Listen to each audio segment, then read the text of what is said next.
உன்னோட முடிவுல எந்த மாற்றமும் இல்ல. இந்த ஸ்பார்க்கு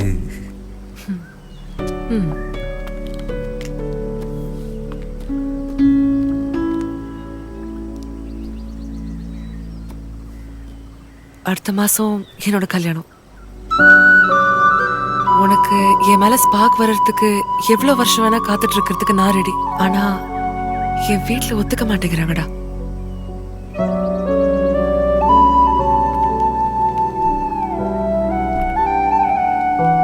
ஆனா ஒண்ணு மட்டும் சொல்றேன், தாலி கட்டுறதுக்கு ஒரு செகண்டுக்கு முன்னாடி உன் மனசு மாறினா கூட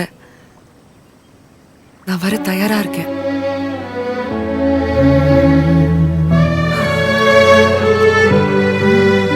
சாரி ஜெசிகா.